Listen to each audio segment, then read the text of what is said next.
called. Good evening, everyone. Welcome to tonight's school board meeting. Glad everyone's here. Nice smiling faces. Well, now it's the cue. Nice smiling faces. Thank you. If you will, let's stand for the pledge, please. I pledge allegiance to the flag of the United States of America and to the republic for which it stands, one nation, under God, indivisible, with liberty and justice for all.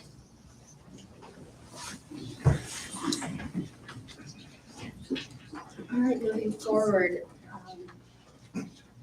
the adoption of the agenda. If someone would like to make a motion to adopt tonight's agenda. I'll make a motion to adopt tonight's agenda. Second? Seconded. Thank you. All in favor? Aye. Aye. Thank you. Item number 5 is call to the public. I don't have any forms, however. Anyone? Then we will just continue to move on. Item 6A is a public hearing regarding our instructional time model in our 4-day week. I do need a motion to go into the public hearing. Okay. All in favor? Oh, second. A second, I apologize. Thank you. All in favor? Aye. Thank you. So this is the second required hearing on the instructional time model. So there'd be 2 before it's adopted. Later in the agenda, you will be adopting or it's presented, you can choose to adopt or not. Again, this provides flexibility, different ways to get the instructional time necessary. And the reason for us doing this is we are, because we're on a 4-day week, we cannot cancel a school day because of the snow day. And our plan would be to provide a alternative assignment that would make up for the day that they missed back then, which would actually be, and we'll talk about, there's a change in the calendar later. That day would be next Monday, the 18th, which is a non-instructional day. It's a professional development day. Students would be given an assignment to make up. That would be our instructional day to make up. They don't have to attend. They do the assignment, they're present. In the future, this would allow us to do online instruction during snow days rather than just not doing anything on those days. And then we wouldn't need to make those up. So this allows us that flexibility to do that. Permanently, correct. Also, this is staying on the 4-day week. So we're not changing, there's nothing changing with the 4-day week. All it's doing is allowing the district to utilize the instructional time model as necessary, I guess is the best way to put it. Do you know if any of the other 4-day districts do anything like this currently? I don't know. I do know that Prescott has adopted the instructional time model. Any other questions or discussion for Mr. Joel? All right, can we have a motion to, yes, please. Yes. I'll make a motion to go out of the public meeting. Second, thank you. All in favor? Aye. Aye. Awesome. Item 7A is our high school student council report. There you are. Hi. Okay. Let me pull up my notes real quick. So we have quite a few updates. So first of all, we had our blood drive. It was really successful, a lot of participation. There was about 40 people who showed up to donate blood. There's not much to say about that. Next up, we have our prom coming up on this Saturday. It's from 8 to 12. It's at Sam Hill Warehouse in downtown Prescott. We are very excited about it. We're selling tickets until the end of this week. And the theme is Starry Night. We have a lot of hope for it. Next up is our dodgeball tournament. It's this thing that we hold every year where people can sign up and make teams and all that stuff. And that's going to be April 20th, and we're still getting people signed up for that at the moment. And we're expecting a good turnout for that. Next up is our senior trip to Disneyland, which is going to be May 11th. Everyone is going to be leaving that Thursday night around 11, and they will spend the next day at Disney and Adventure Park, and we'll drive back afterwards. And the last update that we have is regarding our Morph Dance, which is May 4th. It's a color powder dance that we hold every year after prom. It's in front of the cafeteria outside in the patio. Color powder is provided. Everyone wears all white. It's a super fun dance. And that's about all that I have for student council at the moment. So Sounds like a lot, keep them busy. yeah, absolutely, always. Thank you. Item 7B, Golden Plate Award.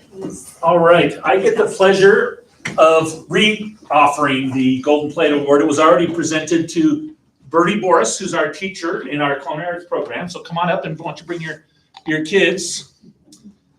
So for those that don't know, the county health department every year does the inspections of various food service facilities, including our kitchen here. And in order to get the Golden Plate, it's 100%. And how many inspections? 3 times. So on the 3 inspections that they conducted, the health department, they received 100%. And it's not, there's not a whole lot of places that get this. And so it's tells you the quality of the teacher and of the kids and the program in general. And so I want to present this to Bertie and her staff. Congratulations. Thank you. And well done. Great job. Please, you want to say something? Can I talk to FCCA now, or is that later? Real quick. Now's good. Oh, okay. Yeah. So while I have them up here with me, we went to state. The culinary department had, between the MIC TED and our Chino school, we had 22 students go to state to compete. And we have a silver winner here for her cake decoration, and another silver here for the mystery basket. And one of our students in our school won the gold for the, actually won gold for the state. Milan, Yadira Milan. And then we have 2 of our students in Chino that go to MIC TED on the Friday class, and they're the ones going to nationals. So I just want to give these guys a great hand. Congratulations, thank you for all your hard work. Item 7C is our student superintendent's report, Mr. Joel. All right, there's one thing I'd like to talk about that's not on here that I just want to mention real quick. Starting the 24th, I believe it is, or the 25th, we are going to be remodeling the boardroom.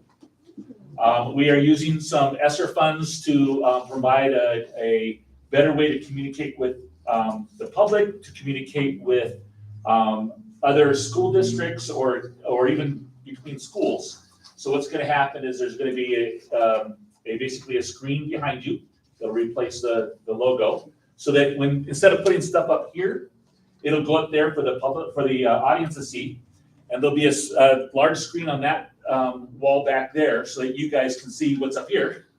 So I'll be able to see something. You'll be able to see it. It'll be on that screen back there. And then in addition, there's going to be some easier equipment for our videographer to be able to take better cameras and a better setup, so that it's better sound and video in our meeting presentations. And any time that we do a Google Meet, we meet in here every once in a while to do group meetings or trainings, that kind of thing. So all that will be it'll be a better situation. That's happening on the 24th. So it'll be set up for our next meeting. Excited. Cool. So yeah, we've been waiting on the equipment for quite a while. Finally came in as everything else is slow. Quick legislative update. There's State Bill 1269, which if you read the name of the bill, it has nothing to do with schools. It's a strike everything amended bill that does this. It's a significant, I'd say really very significant change to how schools are funded. Gets rid of what's called the Teacher Experience Index, gets rid of the teacher comp, gets rid of what's called the Transportation Revenue Control Limit, or the TRCL. Replaces some of those funds with other items. It started out to try to get rid of the TRCL, which is in part, well, the TRCL is actually funded through property taxes. And so ATRA, which is a anti-tax group, really was pushing this and tacked on other things to try to get it to pass. The problem is, being a strike everything, no opportunity to go through the normal committee process. It's not going through the education committee, even though it's an education funding bill. It had one hearing in the appropriations the House Appropriations Committee, I went down to try to testify. I was not allowed because they limited the number to 3, 4, and 3 against the bill. So that was, I was like number 4 and was not able to. So they limited the discussion to I think 9 minutes on each side and for and against. So I did, while we were down there, I was down with another superintendent. We were able to meet with Senate President Fan, of course, our representative, and she and her staff were very receptive, felt I was heard, and so that was good. But this would ultimately cost the district about $580,000 once fully implemented. About half of the school districts in the state would lose money. While no charter schools would lose money in this new proposal. There is a part of the proposal is saying that what you can do is you can go out to your voters and they can vote to go onto the charter school calculation. And for us, that would bring in about $2.5 million. But that would be an additional tax, property tax on they would basically be taxing themselves, which I think all of us know Chino Valley is not up for, which would essentially be an override, but a bond or override. So it's not really feasible. And what's interesting is I've heard Chino Valley District being banged around as someone that could really benefit from this. And I want to get the message out that no, it's not something that's going to benefit Chino Valley. So I was interviewed I think I forwarded you all my interview from KJZZ. I was interviewed by ABC 15, interviewed by somebody it was the NPR station out of Tucson. And so I want to get the message out that this is not, in my opinion, not good for rural schools in general and not good for Chino Valley specifically. And so we'll see how it goes. I've heard there's been some things printed. One of the highlights or one of the headlines was Fan is not a fan of SB 1269, which is at least a good sign.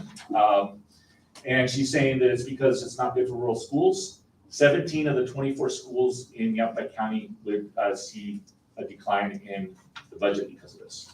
So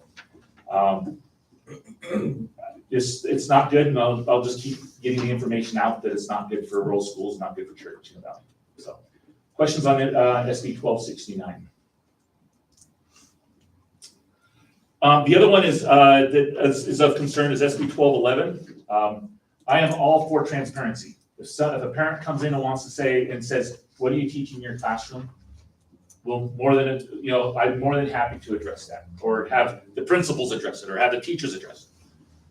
What this does is require a searchable database of every single thing that we use in classrooms, websites, worksheets, textbooks. Everything that we use would have to have a searchable database.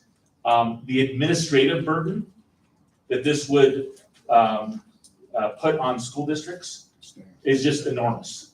And so it's not, even though I think the intent is good, the implementation is not. And so that's why we're working with other school districts and lobbyists and so forth to try to get this overturned or not moving further. We think that we are at a point, we're hoping that it's stalled, but we'll see. And this is the time of year in the legislature, it seems like things you think are dead, and they just kind of pop up out of nowhere.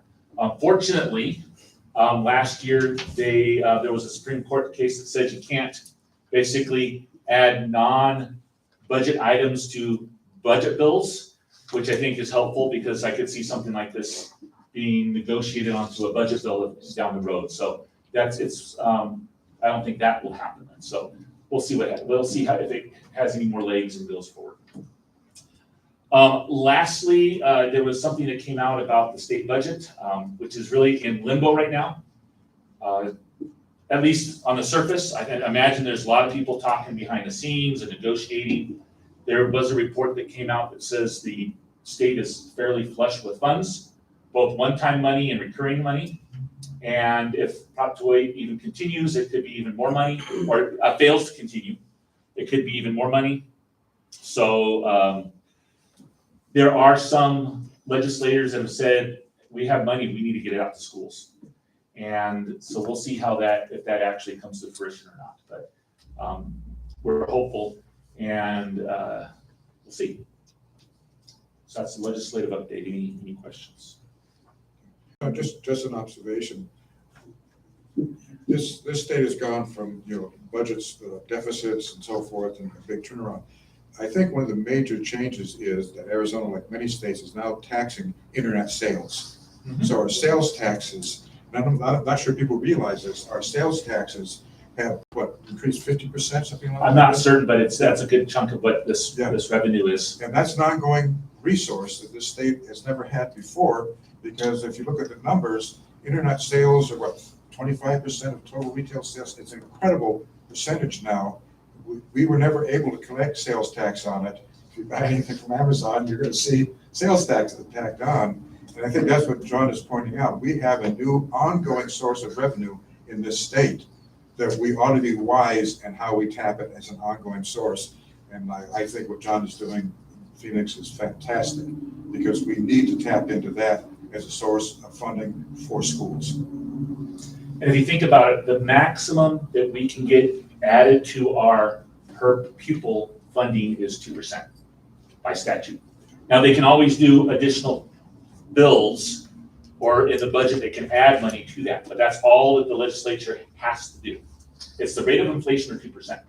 I heard this morning that there's reports coming out that say that inflation's been 8% in the past year. That means we're losing 6% compared to where we were last year at this time. And we increased wages last month. You approved increase the wages. That was about 4.5% for our teachers. It was about 7.5% for our classified staff. That's, classified staff were barely staying even. Certified staff and administration were not even staying even. So it would be nice to have some additional funds that we could put into, most of our budget is salaries. That's where most of our money goes, as it should. And so it'd be nice to have some additional funds. Any other questions? I would like to make an observation also.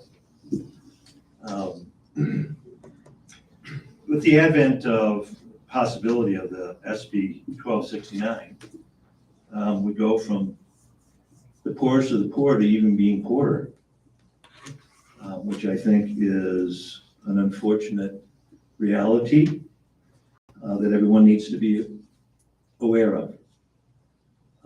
My other observation is that we have a growing economy in the state of Arizona, and we are tapping into some of the sales tax, as you just pointed out. Yeah. But what is woefully inadequate is that we, as a state, devote less of our GDP to education than any other state in the union. So what we need is to tap into all of those taxes and all of the growth that's taking place, increase our the portion of our GDP that's devoted to education, and then we will be able to begin to consider being more competitive with salaries, which will help in recruitment and retention, which is difficult in this district, reducing classroom sizes to reasonable numbers that will help in achieving the kinds of academic student achievement goals that we all have. So there's no discussion at this point in time of significantly increasing per pupil funding in the throughout the state, so that we can begin to become close or approach the average or the middle for the entire United States. So all of this is is discouraging news, what you presented here. And without discussions of really using the tax dollars that we have towards education and significantly increasing it, I'm not as hopeful as you, John. Moving on to the capital lawsuit. As you all know, Chino Valley Unified School District is a plaintiff in the capital lawsuit. Oral arguments are being held this Wednesday, which is a significant milestone. What I anticipate happening is the plaintiffs arguing why the case should be summary judgment, saying that the state has been underfunding capital unconstitutionally, and the judge making that decision based on the evidence that's already been submitted. The defense will say, well, the case should be dismissed. I'd be surprised if either of those happened. And the likelihood is the judge hearing this and then setting a trial date for sometime late in the fall or early in the winter next year. This is in the Superior Court though, isn't it? It is in the Superior Court. Yeah, so we got a ways to go on. Yes, well, yeah, whatever decisions happens here Who's going? is going to appeals and then Supreme Court, so. I just think people need to be very aware. This is not the end all of that case, unfortunately. Well, and how long has it been? It was before I was superintendent, so it's probably closer to 7, 8 years that this has been in play. So, yeah, it's not nearly done, but I'm starting to see a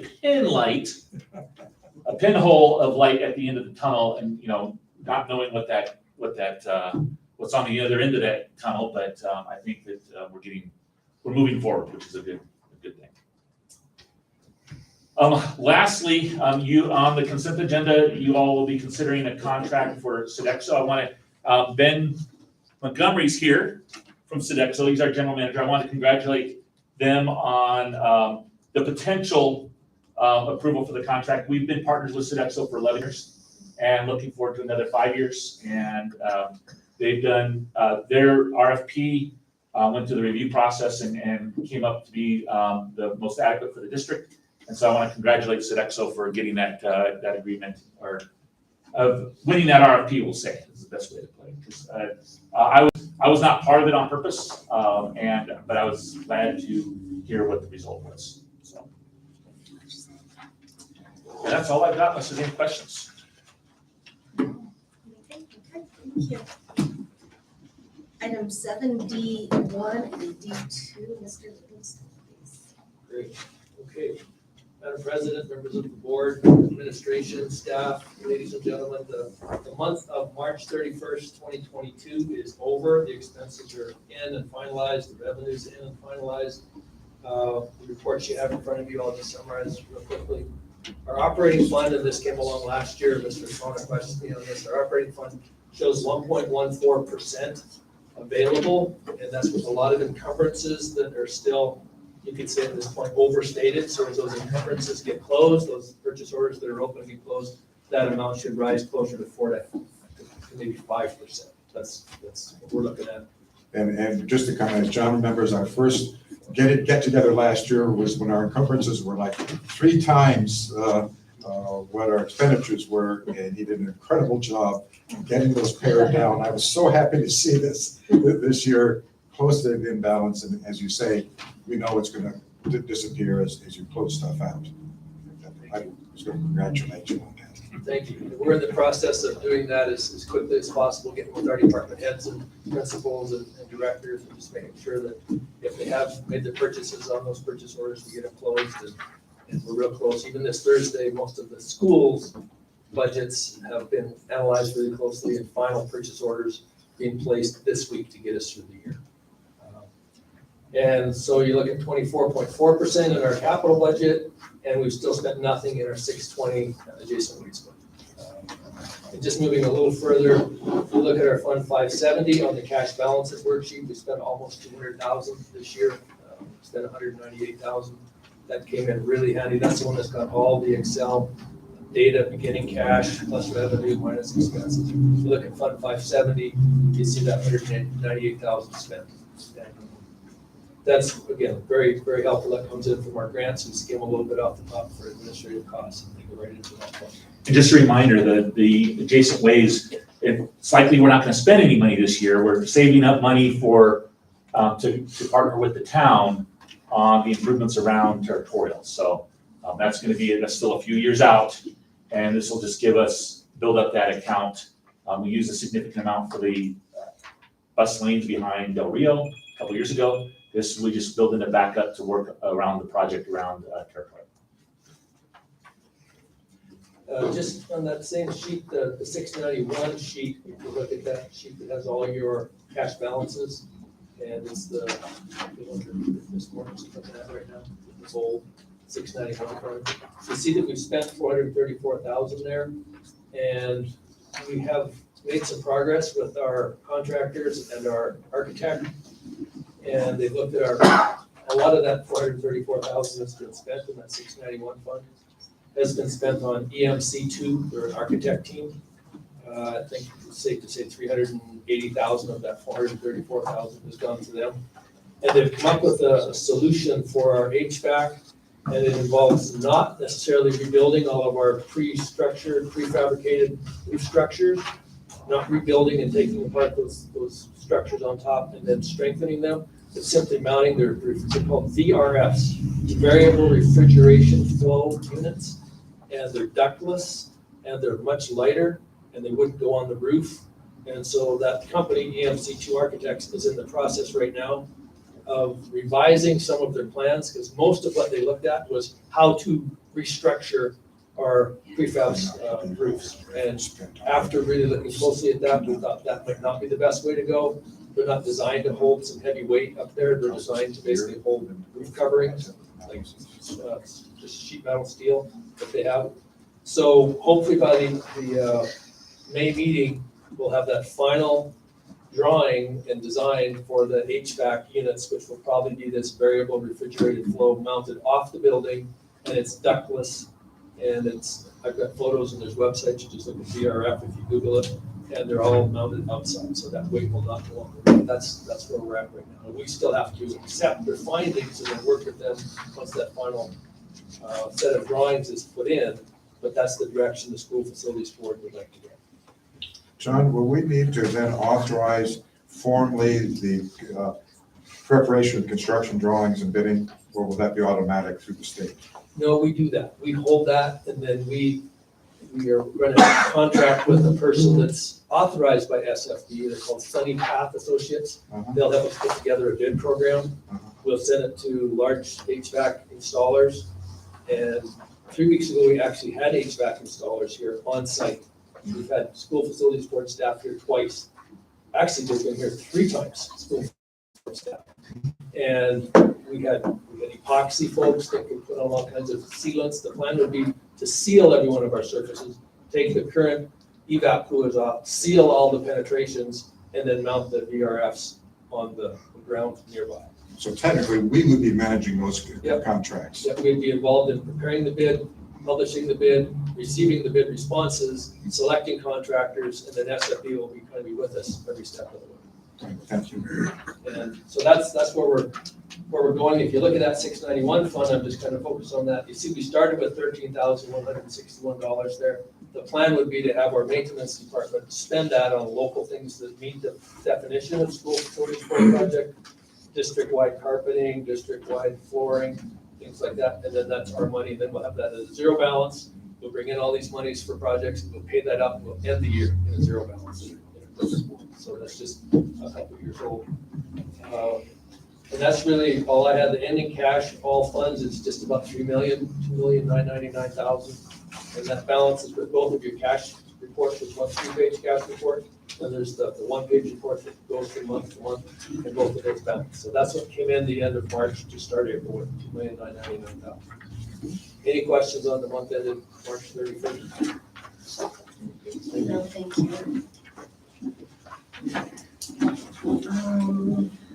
D2, student activity fund report, please. Very well. Student activity, we see we started the year 160,000, brought in 12,600, spent year to date 9,445. And ending cash, 147,000. Things are right on course.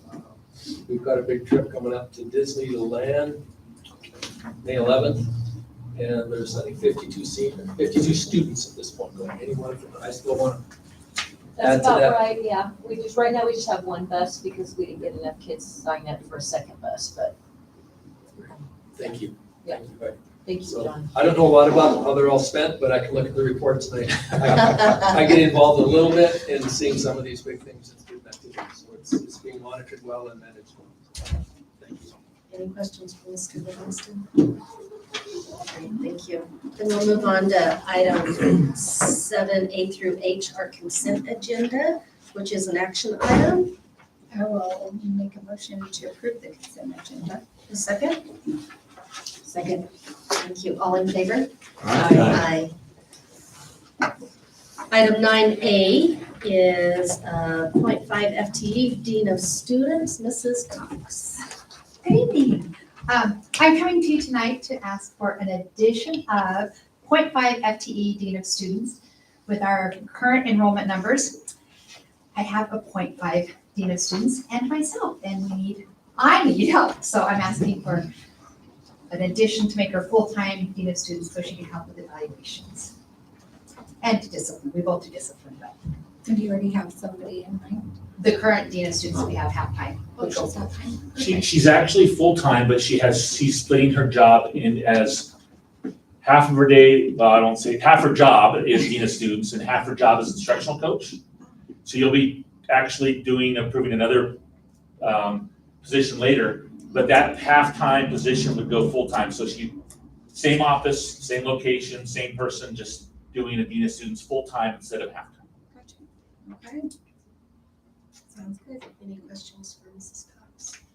Okay, again, as this is an action item, we need a motion to approve the 0.5 FTE Dean of Students position. So I move that, oh, I'm sorry. And I'll Hold on, second. you can be second. There you go. All in favor? Aye. Aye. Thank you. Go ahead and stay right there. Item 9B is to revise the Title I positions at Territorial. So we have, currently we have 2 Title I teachers and 4 paraprofessionals that run our Title I program. One of our Title I teachers has chosen to move to a paraprofessional. Lots of people do that in their career. She's chosen to do that. So with that, it offered us a chance to restructure the Title I program. So what I'm asking for is to restructure it, have 1 teacher and 5 parapros would work in the classroom, but with that other half of the teacher salary to move into a 0.5 dyslexic interventionist so that she can work with groups and help screen, because that's to take some of the stress off of our special ed department, screening and doing all of those. If we have an interventionist who can work with them. Under the title, we could meet the needs of our students in a little bit, what we feel right now, more appropriate. And so it would be adding a 0.5 FTE Title I dyslexic interventionist and a 0.9 FTE paraprofessional to work with students. Can you explain a little bit as to why there would not be any additional costs to the district? Because we're taking a teacher salary and we're cutting that in half. So half the teacher salary would be 0.5, and help me out if I mess this up, daughters. Half the teacher salary would be still used for a teacher, a certified teacher. And the 0.9 would be used for a paraprofessional. And so that's how we could make the position. I knew that. Just wanted clarification for. in That's case how there we was can any make that questions. position work that way. And I wanted to see if you could do that. And just as an add-on, that 0.5 dyslexic teacher is gonna pick up the other half of the instructional coach that our Dean of Students will no longer be doing. So that's kind of how that fits in with this. So it's actually gonna be a full-time teacher with half-time dyslexic teacher and half-time instructional coach. Funding source. Yes. Any questions for Mrs. Cox on this one? Okay, very good. An action item, please. I'll make a motion to approve the revised Title I position at Tech to changing one of the current Title I teaching positions at Tech to a 0.5 FTE Title I dyslexic interventionist teacher and adding a 0.9 FTE paraprofessional to Title I. Good job. Second, please. Second. All in favor? Aye. Aye. Thank you. Item 9C is $1,000 return to work stipend. So recently, we received the budget for next year's classroom site fund, and we'll be coming to you later in the year when we talk about classroom site fund, which is 301, that's what it's now called. This year, we distributed $9,000 per teacher. Next year, we're gonna be proposing $10,000 per teacher, so that's good. That's outside of this money. We also have enough funds to do a return to work stipend, basically using classroom site fund monies to reward people for coming back, basically. So their first pay in August, after they come back to work, they would get $1,000 added to their check. Most of it would come out of classroom site fund. There are some staff members that are not eligible, that I'm proposing to get this, that are not eligible for classroom site fund. Instructional coaches, our therapists, counselors, they would get $1,000 out of M&O. So that's why there's still an M&O portion there. But just, again, a way to get money into staff members' hands. And so it would just, they come back to work, rewarding them for signing their contracts, almost like a retention bonus or a retention stipend. They come back to, and we don't want to give it now, because if they don't give it now, if we give it now and they don't come back, we may not be able to capture that or get it back. So it's important that we actually see the whites of their eyes before they are eligible to receive this. But we approve it now, August 11th comes, they get that added to their paycheck. John, quick question. This is this year only, one time, so. It's a one-time, Yeah. one-off. We may do it later. We could do it again next year, depending on the funds and things like that available. But we feel we have the classroom site fund funds available to do that for this So upcoming it year. works this year.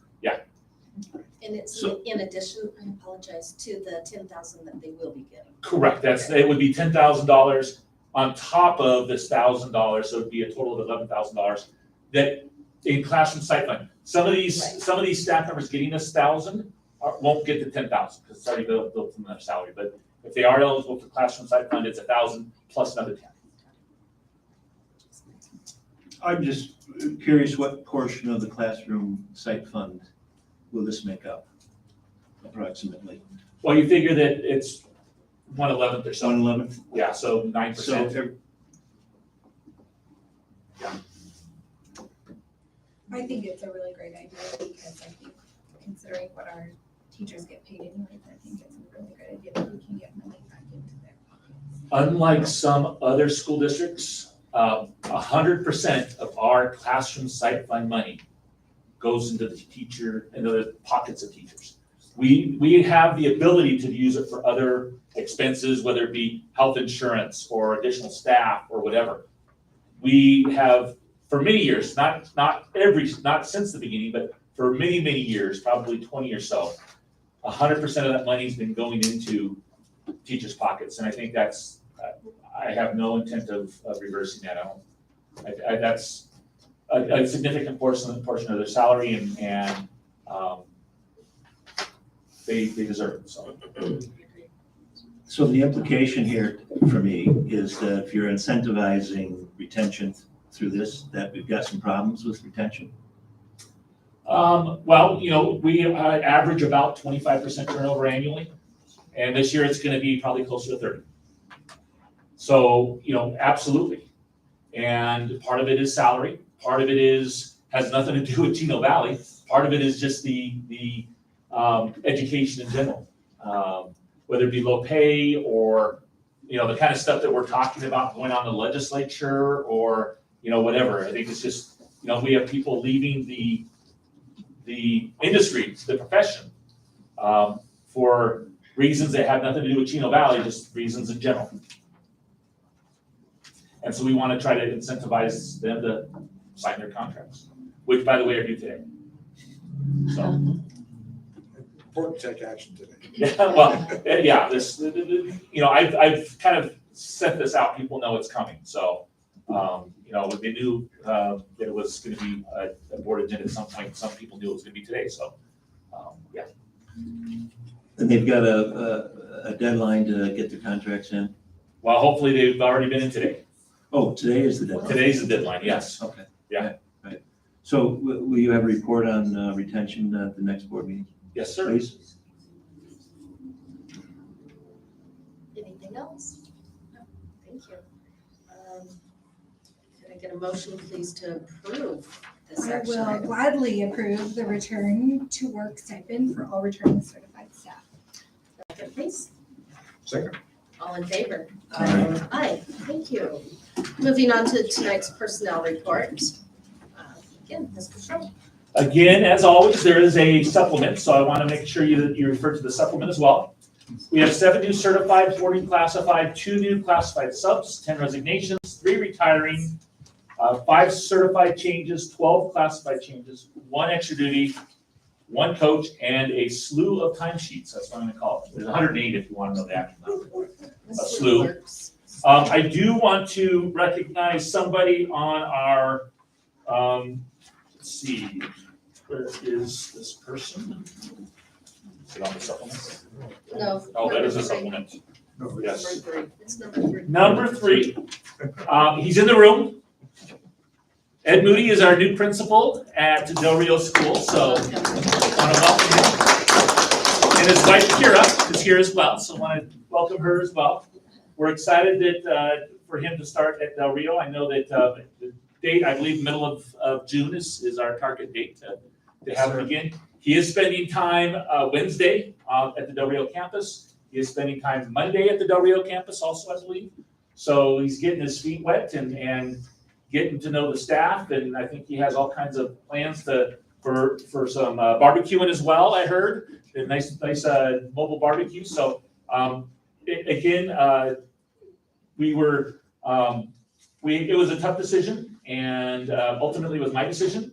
And I thought that Ed had the leadership that I was looking for, so I was excited to select him. I'm even more excited that he accepted. So that was good. So I wanted to kind of introduce him and answer any questions you may have. And I don't know if you want to say anything real quick, or you don't need to, but I'm just excited to be here. I'm looking forward to next year. He also happened to be in the room or in the building when we had our district leadership team meeting 2 weeks ago, so he was able to participate in that as well. So he got initiated got the special handshake for amongst administrators. So Is that a secret handshake? I'd like to know more about that. Hey, you were one. Come on now. That's a what? It's a secret. Yeah, well. That's why it's called a secret act. You were administrator in the district. You know what it is. Right. Remember? I'm I absolutely think feeling something's left out. changed. So, any questions on tonight's personnel report? I'm kind of surprised. There's a couple that I'm surprised about. 14 and 18. I'm really sad about 18. As are we. As are we. So, it's people are, transferring to different schools in one case. Someone's leaving the profession in another. So it kind of depends on there's a variety of personal reasons why these things are happening, and so yeah. Dang, that's a bummer. Yep. Fortunately, I can say that our principals have been busting their tails to get staff to replace them. So we'll have another assessment tomorrow, and that'll go to Mr. Vogel's request for kind of our turnover retention. But we aren't getting the number of candidates that we'd like, but we are slowly filling positions. Anything else? All right, again, this is an action item. I have a motion to approve tonight's personnel report. I'll make a motion to approve tonight's personnel report And supplement, please. and supplement. Second, Second. all in favor? Aye. Aye. Thank you, and welcome aboard. Thank you. Item 9E is grow your own and alternative pathway to certification incentive programs. So this is kind of in response to what we've been talking about, staffing and everything else. I think that it's actually a good time to talk about this. Really, there's two parts to the program. One is the grow your own, where we want to promote our existing typically classified staff who don't have bachelor's degrees. We want to help them obtain their bachelor's degrees in education so that ultimately we can put them in the classroom. It would be for just those existing staff members that we have identified as having those skills that we think would be good in the classroom ultimately. They would get free tuition through what's called the Arizona Teachers Academy, and that's at ASU, U of A, or NAU. My understanding is that there's discussion about Yucca College offering education bachelor's degrees as well, and I don't know what the cost of that would be, if it would be free for teachers or that they could be part of the Teachers Academy as well, but that would be exciting if that happened. What we would do, the district's contribution, the district's commitment to that would be while they're getting their bachelor's degrees, any fees, assessment costs, or books that weren't covered as part of the program, the district would pick up, okay? In addition to that, this is the big deal. A lot of times these staff members have to quit working for us in order to do their student teaching. We work with them on paying them and doing their job, their current job, and working with them to allow them to student teach so that income didn't go away.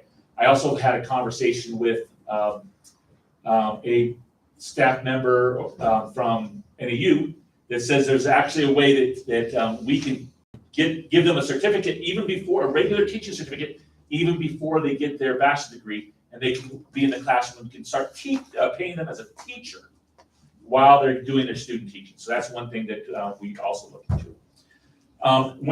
Once they get their regular teaching certificate, they would get an additional stipend from the district. Their commitment to the district would be in that program 4 years. They owe the district 4 years. If they leave early, they owe the district $2,000 for every year they leave early. Okay, bachelor's degree takes 4 years. We'd support them for 4 years. The expectation from the district is they support the district for 4 years. Okay. The other program is the Alternative Pathway to Certification Incentive Program. So this is for those staff members. It could be a staff member or a new employee coming into the district that currently has a bachelor's degree. We can actually put them in the classroom and with a alternative pathway certificate, so they are certificated. Then they take training through NAU, U of A, ASU. There's some others, but NAU told me that this would be a free program for them as well this year, and that they would work on getting their full certificate, their regular teaching certificate. In the process, we would pay any fees, assessment costs, books that were required as part of their education training. Once they, once they have received their regular teaching certificate, they get a,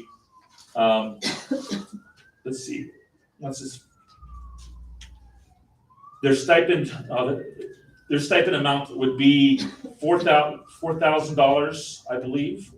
And then they'd owe $2,000. It's a 2-year program, and then they would owe $2,000 for every year. Okay, so really, we're trying to bring in employees, potential employees, into the district that we recognize. Everyone that applies would not be accepted.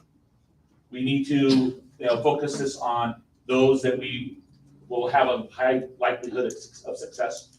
We anticipate it'll cost about $10,000 a year. I'm sorry, per employee, not a year. Per employee that we bring into this program, ultimately the total cost, either over 2 years or 4 years.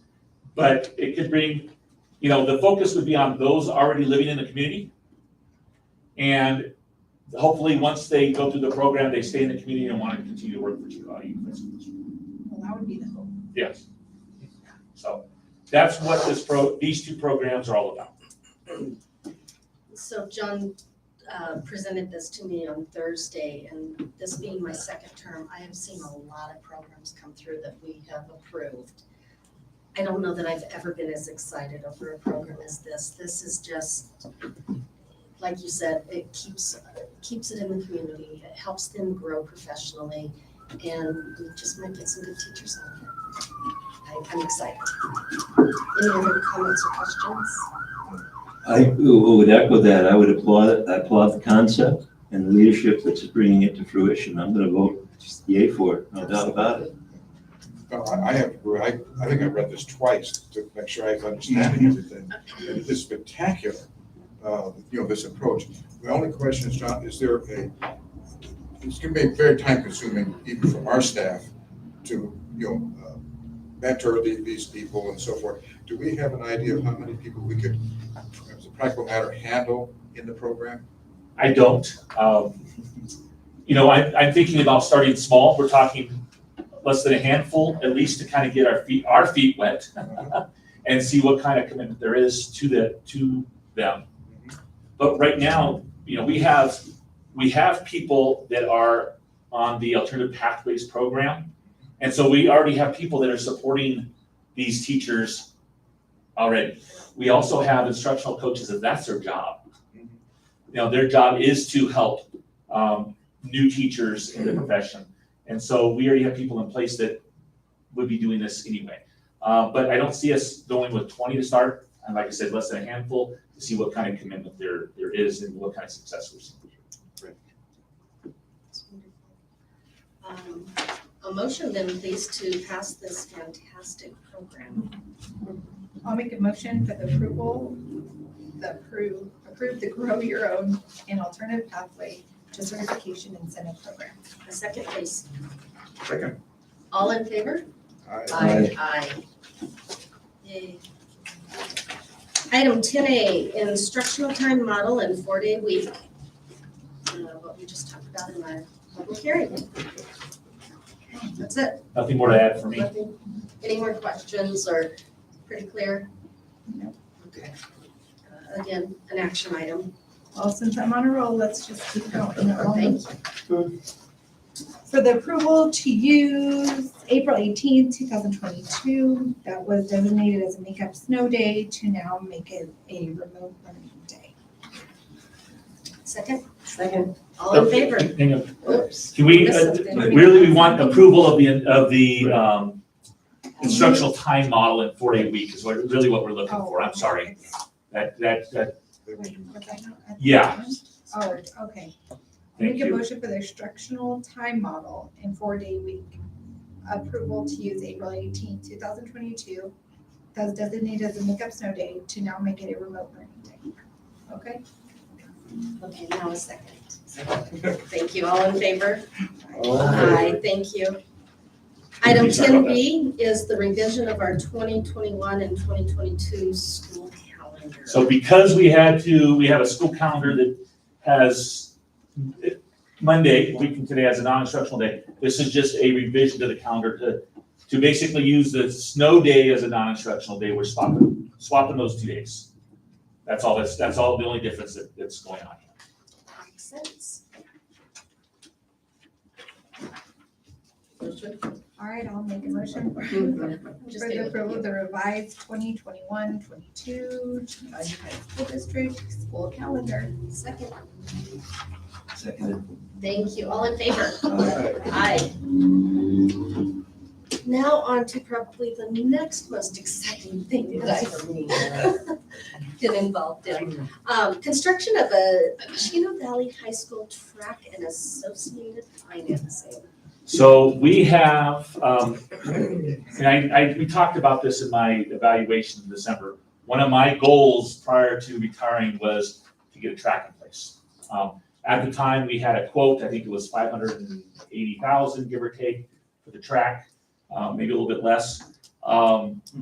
We think we've identified that we have the funding to do this.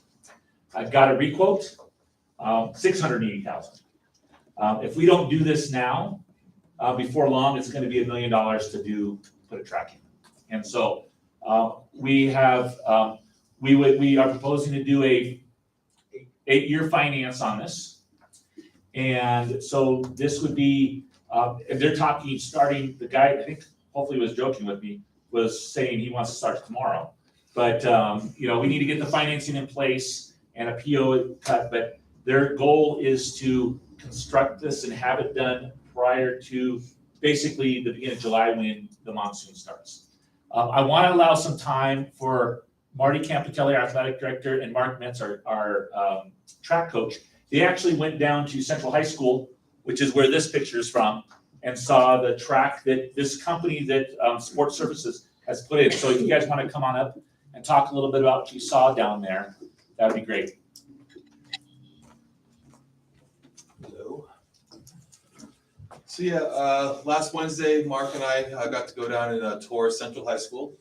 Their track is pretty much going to be the same style that we were looking at, and they got theirs installed. How long ago was it? A few months ago, right? I can't remember. Yeah, just recently. I think it was just weather recent. delays. Yeah, they had a couple delays because of the weather, and they had to go back in there a few different times. This is part of the reason why they want to get started now in April, so we avoid those issues. But it's a beautiful track. We're looking at I think it's the color's red, and we're looking at probably adding the long jumps and the high jumps as well. Talked to their AD. They had a really good experience with this company, and I'm forgetting her name right now, but it sounds like she is very much about keeping everyone on the same page. Make sure we're meeting with our maintenance, our administration, and the athletic department as well to make sure that it's going as smoothly as possible. As far as the actual track, I'm going to let Mark talk a little bit more about it because he's the expert here. No one here in the district knows more about track than this guy. I mean, so I started coaching here in 2003 with John, and were you here the first year? I was one of the first track coaches here, yes. And last time we had a meet was 2009. We have at least 4 cracks this wide that go all the way across it, and I've had some middle schoolers and high schoolers trip over them. And so I remember, when you just made the motion up here about it, like I'm getting goosebumps right now. And but I never thought, my youngest daughter's in 7th grade, I never thought, how are we going to afford something like this? And the benefit it would be for not just my track team, and selfishly, it is me, but the community, the middle school. I mean, today at practice, we had over 100 middle school and high schooler kids out there. Plus, I mean, people that walk on it and do all the stuff. So this is really exciting. This is a great track. Just maintaining it would be a thing because that last track we had lasted 10 years. It was 2000, 2009. So how could we maintain it? I'm thinking, drainage. I'm thinking the youth football, or our football team intend to go on and have little runways so that the cleats don't get messing it up. But I think, like I said, I'm aiming at this, and yes, I'm very excited. And this is a better constructed track than what we had also. I think the problem is it was a really cheap track in '99, and it was black. So it was getting all that heat, expanding, contracting, and I think that's part of it. So I think this, everybody that most tracks we run on now are red. Prescott's is blue, but most of them are going to be red that we run on. Right? And correct me if I'm wrong, Phoenix Union, which is Central High School's part of, all of their tracks are basically the same thing. They're all the same thing, yes. Is that correct? So. Can I ask a quick question? Just a comment. I was glad to see they're going to reuse the existing surface as a sub-base material, which is smart. But I have no idea what they're talking about in the surface itself.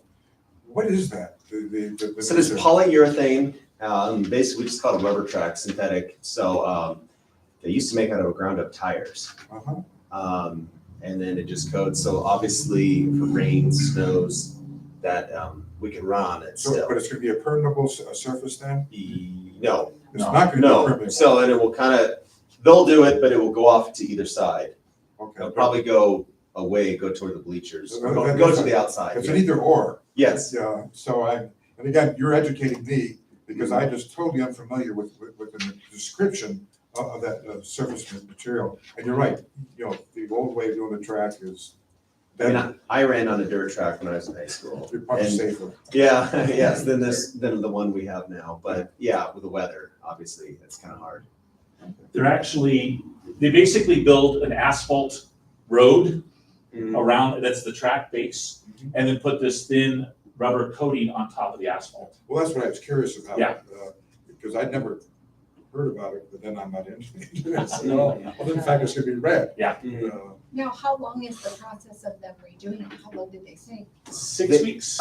They said to just do, I don't know how long the subsurface will be. The actual, the red or the track will be 4 to 6 weeks. So no means this year. No. And that's obviously intention is to have middle school and high school meets. It's a little money. Next year. I think this is really great. We need this. Yeah. Now, next, we need bathrooms.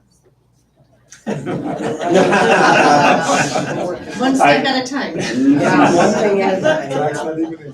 Mr. Livingston, real quick question for you. This is on state contract or some other sort of government buying, so that we Yes. don't have to go out Yes, for a it's a bid? purchasing cooperative, so they have trimmed their margin of profit, so to speak, to be very competitive for government entities like ourselves.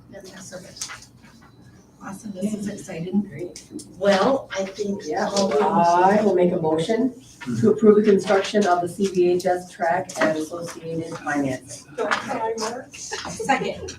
Any other questions or comments before we vote? Okay. Fantastic. All in favor? I've been wanting this for a long time too. All in favor? Aye. Yay. Wow, thank you very much. All right, with that, good night. So-